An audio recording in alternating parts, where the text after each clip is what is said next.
Hello, friends, and welcome back to part two of Thrifting with me in Japan. We are still in Tokyo today. If you have not seen part one, I will link it down below. The name of this store is called Kindle. It's fancy, friends. You can't hear me. I had to do a voiceover because they're playing copywritten music, but as soon as I walked in, I was like, oh, this place is fancy.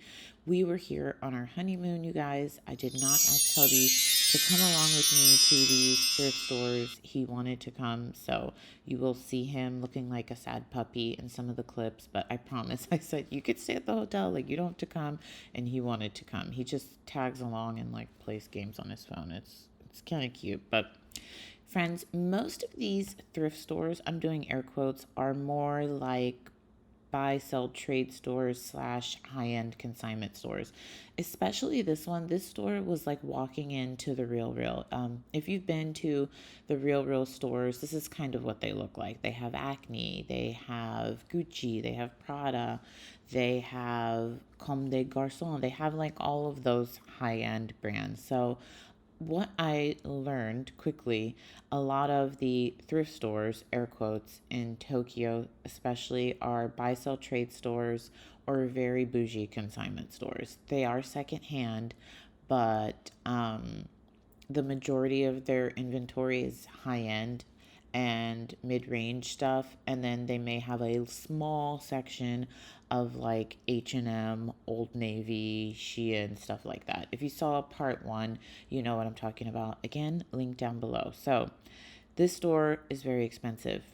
For reference, 1,000 yen is about $6.48 the day that I'm filming this voiceover. The exchange rate changes constantly, you guys. So if you're watching this a year from now, the yen might be stronger than the US dollar, but right now, when I went there and currently, it was not. The US dollar is stronger. So it behooved me to shop, and I loved that for me. So I spent a lot of money at this store, you guys. Hauls are coming. I'm just going to be very honest with you. I spent a lot of money. The store was not that affordable. Like these jeans, the jeans in this store were probably the most affordable section that they had. So 2,000 yen is like, what, $13. So I picked up some Reformation jeans that they had. A lot of new to me brands that I had to stop filming and look up the brand, you guys. Very obscure high-end brands that I'd never heard of. This brand, Amiri, I think it's Amiri. I have heard of. It's sold at Nordstrom. It's very expensive. Very expensive. I literally sold a t-shirt with pit stains from that brand for over $100. No exaggeration. I tell you guys that all the time. So it's definitely a brand to be on the lookout for. APC is another brand that I have sold before. Actually found it at the Goodwill outlet. These Reformation jeans, you better believe I picked up. They were smaller sized, 24, but I didn't care. I do very well selling Reformation, and they were in great condition. Another thing I noticed about thrifting in Japan, specifically Tokyo, because so far I've only taken you guys to Tokyo, is that their stuff is in amazing condition. Because a lot of these are buy sell trade stores, I can tell they're very picky with what they accept. Even like the, I'm doing air quotes, lower end stuff because that's subjective, but like even the more pedestrian mall brand stuff, amazing condition. So they're very picky about what they accept. Look at this store. How beautiful is this? How beautiful. It looks like a department store, you guys, and it is so organized. They have everything organized by brand. This is J.W. Anderson, another Bolo brand to be on the lookout. Why am I saying Bolo brand and be on the lookout? If you're new, Bolo brand means be on the lookout. A brand, a brand you want to know, you guys. J.W. Anderson, very expensive brand. I'm not showing you me picking up stuff. I have on this, it's not real leather, I don't think.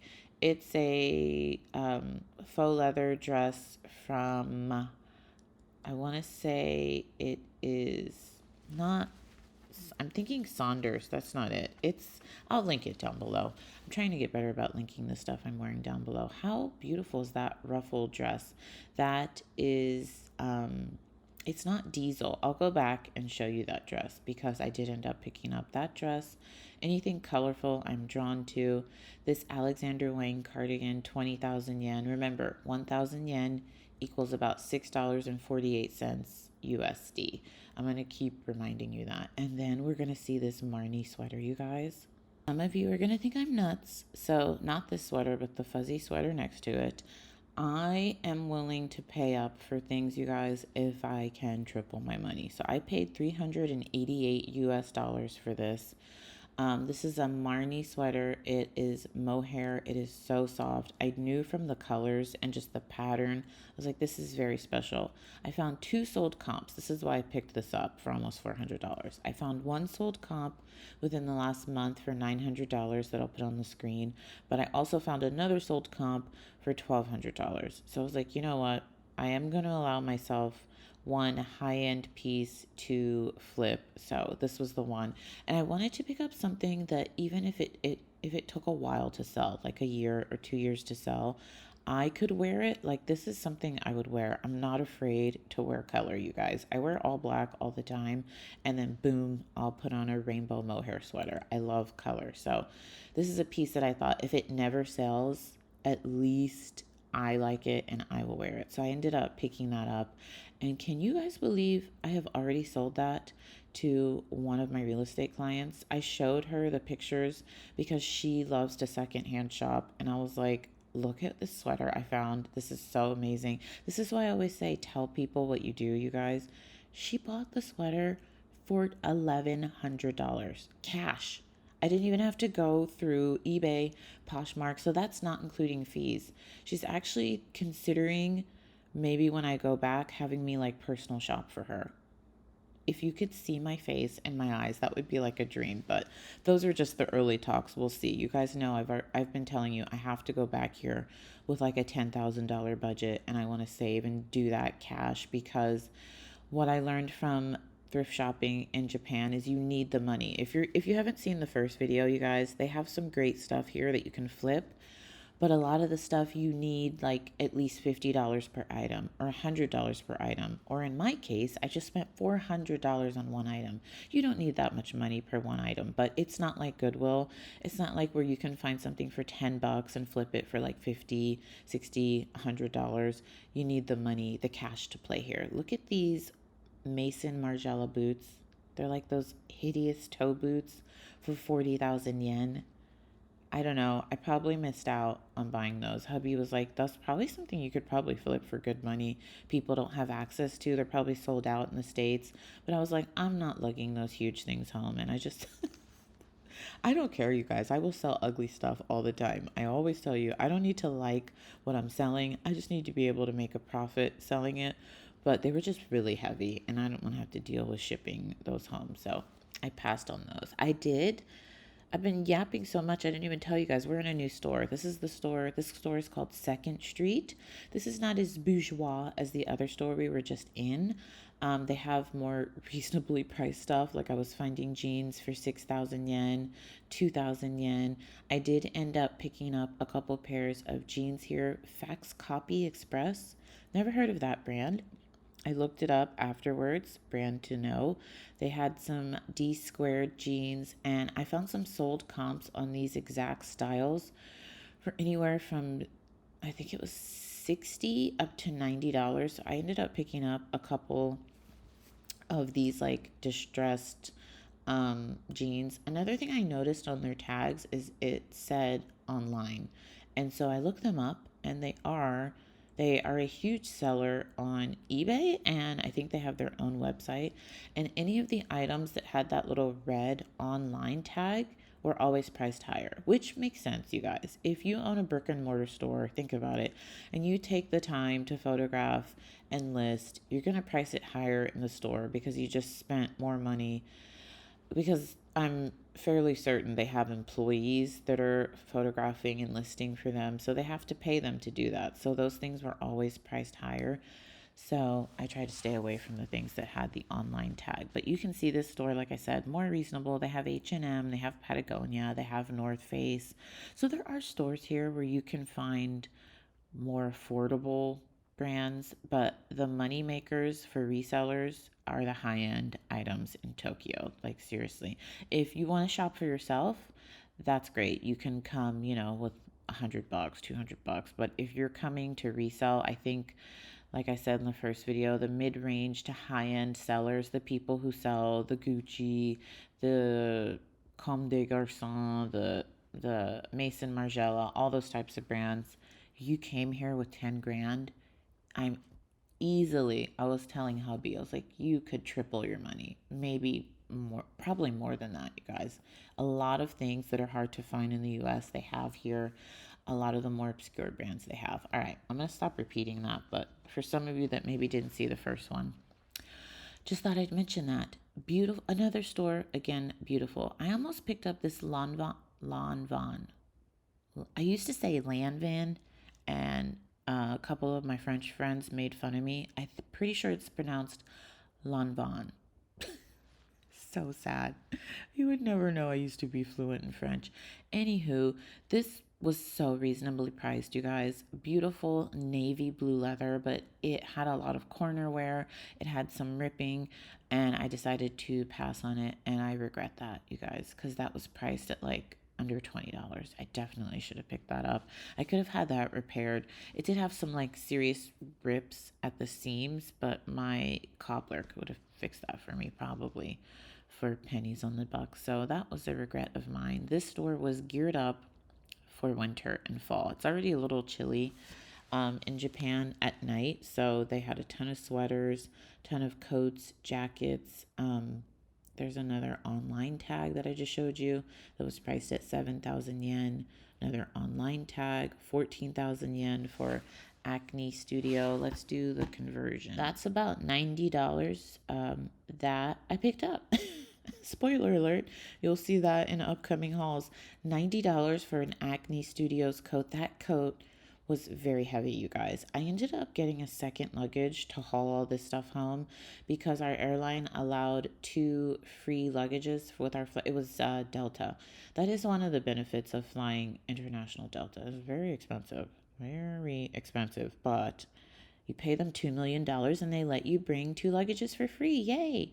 And they give you food that gives you like total bad diarrhea. Anyways, TMI. Airplane food is the worst. Jacquemus for 39,000 yen. Again, let's do some quick math. That is about $252 for that coat. I passed on it because it was a smaller size. D&G blazer, I ended up picking this up. This was only 3,900 yen. I still don't know if this is kids because it says it's a size 40, but it looks kind of small for an adult 40. I'm not sure. I don't think it is because it fits me. So anyways, at 3,000 yen, I picked this up. Remember, 1,000 yen equals $6 and about 48 cents. Let's just round up, say $6.50. You see me putting stuff back because I'm filming with one hand, but don't you worry, friends. When I'm done filming this segment, I go back and I pick it up. This Canada Goose jacket, 39,000 yen. That's not bad. North Face, 4,900. I should have looked this up because I've never seen a North Face in this color. But I don't know. I don't have the best luck with North Face, you guys. Not anymore. Not like I used to. I'm very selective with North Face. There's hubby playing his little games. Just hanging out, just waiting for me. I'm like, do you want to go somewhere? They're literally behind him, you guys. There's coffee shops. There's all types of stuff. He's like, no, he's just happy to sit there, hang out with me, and just be on his phone. And I'd scream across, not scream, I would walk across. The Japanese people are very quiet people, friends. Very quiet. So I did not want to be that American that's just like, hey, babe, how many yen is this? So I went over to him for each item because I'm filming on my phone and I would be like, hey, how many USD is 30,000 yen? So he was like my little calculator. But yeah, another thing, we tried to be very courteous to the cultural norms. Like I Googled, what's considered bad taste in Japan. Like it's considered bad taste to walk and eat. You know how you can just like walk down the street and eat I don't know how people do this. I don't like to do it, but like eat a burger or hot dog. But we were eating a lot on this trip and apparently that's considered bad taste. Like you're supposed to stop somewhere and eat. So we made sure that we would like find a way, from people to like eat our little snacks that we would get. and they're very quiet people. It's kind of like bad taste to be super loud and obnoxious, and I didn't want to be that American, so I would walk over and do that. I try to be respectful of the culture and the norms when I'm traveling. Anywho, we've reached the travel section. We've reached the discount section. A lot of like boutique brands again that I've never heard of that I probably should have looked up comps, but I feel like this is the rack where they put the stuff that's not in their like tip top shape. A lot of this stuff, as you can see, had pilling, still really nice stuff. It's just not the type of stuff they had like towards the front of the store. Um, I was looking for something to wear for myself, you guys, and it was hard because in the daytime it was very warm here. It was like 75, so I was looking for like a cute dress. All of these stores, as you can see, are in full-on winter mode. Coats, jackets, um, sweaters. So I couldn't find any dresses for myself, but look at this section, you guys. Very bougie stuff. They've got Gucci jewelry anywhere from like 12,000 yen up to, I saw like 100,000 yen. They have Tiffany's, and you can see all of this stuff is marked as online. So I did not purchase any of it because, like I said, a lot of their stuff that is already online, they price higher than the stuff that's just in the store. These Celine shoes were 59,000 yen. I'm zoomed in so I can show you the pricing. Beautiful stuff though. Great if you're buying for yourself, not so great for resale. A lot, I want to say like 80% of their high-end stuff is listed online.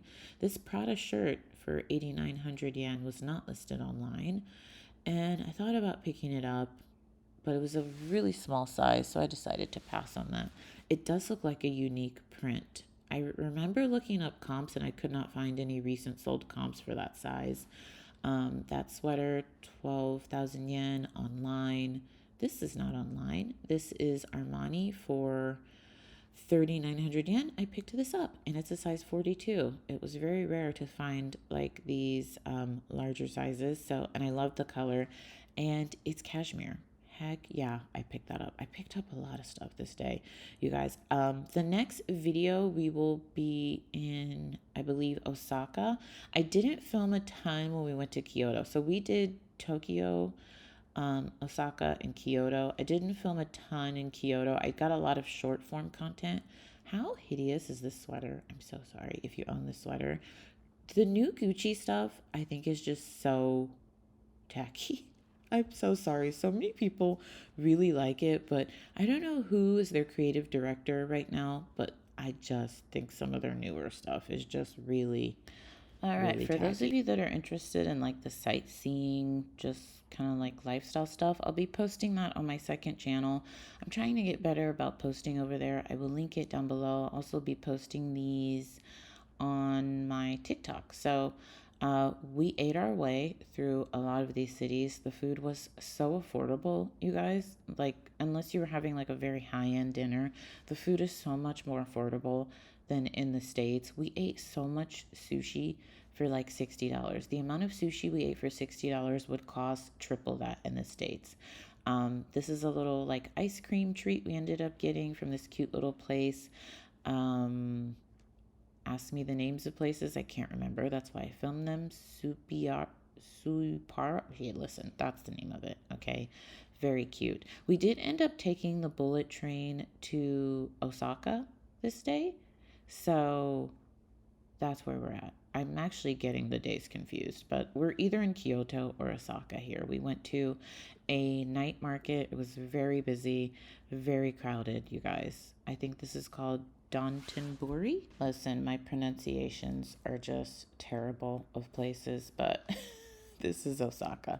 So we took the bullet train. It's about 2.5 hours from Tokyo to Osaka on this day. We also explored the Osaka Castle during the day. This was kind of, it's nice. It's a museum though. I thought it was going to be the original like Osaka Castle that was built, I think in like the 1600s or something, or 1500s, but that building burnt down multiple times because of fires and war. I think they rebuilt it like twice, and then in World War II, it got destroyed again. So it's really a museum. It looks like a traditional building on the outside, but actually, it's really a museum. But a lot of history, very big. We spent a couple hours. We're big museum people, so it wasn't like we were sad once we got inside. We just were like, oh, it's a modern day museum. We thought we were going into like an ancient ancient castle. Here's the view from the top of the castle. You can see a lot of the city of Osaka. It's pretty awesome. And the air up here was just so nice. And a lot of places in Osaka and Tokyo, they had already turned the air conditioning off because it was getting cold at night. But like I said, in the daytime, it was kind of warm. It was like 78 degrees. And so it got kind of hot and stuffy in the museum. They had some fans going. So it was actually really nice to just be up at the top of the building, get a nice breeze, and look at how it was such a beautiful beautiful day. We got lucky with the best weather our entire honeymoon. And then, being the Americans that we are, we had to go to McDonald's and try the native land food. You guys, McDonald's here is so much healthier than in the States. Okay, it is still fast food, obviously. The fries are salty, there's sugar, but like, look, they have corn, a corn dish. We don't even have that well, I don't know. I don't eat at McDonald's, you guys. I probably eat fast food once a year. So, do we have corn at McDonald's in the States? I don't think so. They have macaroons. They have some type of like green soda drink that is just delightful. I really liked this. I feel like I need to eat at McDonald's in the US to compare. I'm not joking. I think the last time I ate at McDonald's was 2022? 20, yeah. So 2 years. So I really want to go back because I don't think we have corn. Anyways, this was great. Um, and they have like all these different types of appetizers. I'm going to film like a full review video for my other channel because I just find it fascinating. But, anyways, this was our day in Osaka and Tokyo. Hopefully, you enjoyed. Don't forget to subscribe. We have one more Japan video on this channel, but like I said, follow the other channel if you want like more lifestyle, personal stuff. And then I'll be posting it on TikTok too. So if you don't have TikTok, it'll be on the other YouTube channel because I know some of you have requested it. But don't forget to subscribe, give this a thumbs up. Hopefully you enjoyed, and I will see you soon. Ciao.